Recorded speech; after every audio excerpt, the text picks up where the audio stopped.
Si nous étudions le billet de 1 dollar américain, nous voyons la présence de la pyramide Illuminati franc-maçonne. Et lorsque l'on connaît l'amour de la franc-maçonnerie pour le symbolisme de toutes sortes, on donne un peu plus d'importance à ces choses. Donc on remarque une pyramide avec sur la pierre fêtière l'œil d'Horus, le grand architecte de l'univers, l'œil de Satan qui voit tout, the all-seeing eye. Au-dessus, Anuit Coeptiste en 13 lettres. C'est l'annonce de l'arrivée de quelque chose. Et en dessous, ici, Novus Ordus Seclorum, le nouvel ordre des siècles, nouvel ordre mondial. Nous avons sur la pyramide 13 marches, 13 couches de pierre. 13 est le chiffre rebelle dans la gématrie biblique, le chiffre de la rébellion de Satan.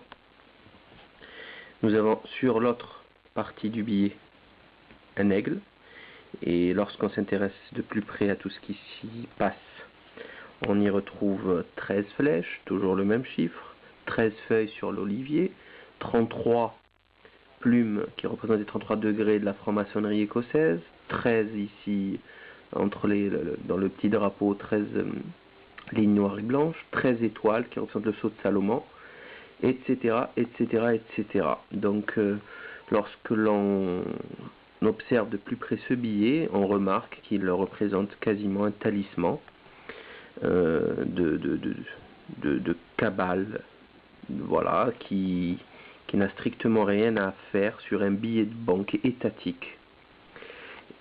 Chose plus curieuse, lorsqu'on prend les billets de 5 à 100 dollars, qu'on effectue ce pliage, on voit ici donc une tour bien dessinée. Lorsqu'on prend le billet de 10 dollars, nous voyons un début de fumée net. Si on augmente donc chronologiquement, plutôt quantitativement parlant, le 20 dollars, on se retrouve avec encore un peu plus de fumée qui descend. Le 50 dollars, l'écroulement des tours sur les côtés, on le voit très bien. Enfin, le 100 dollars, plus de bâtiments, il n'y a plus qu'une fumée qui monte du sol. Donc, est-ce que tout ceci est dû au hasard? Pour finir, le passeport, notre passeport, cher passeport européen, franco-européen, ou on ne sait plus. Quel est ce symbole héraldique? Ben, tout simplement, on peut lire RF ici, République française. Nous avons le faisceau des licteurs romains, d'où vient le mot fasciste, avec la hache pour appliquer la loi.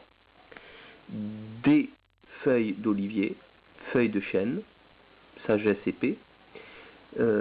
Par contre, on observe ici une tête de serpent et une tête qui semble être une tête de caméléon.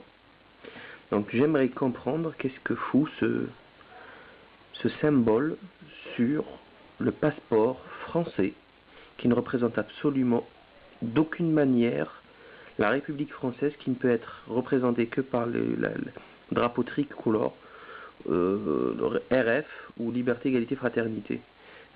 Que fait cette symbolique ici? Voilà. Donc plusieurs questions à se poser.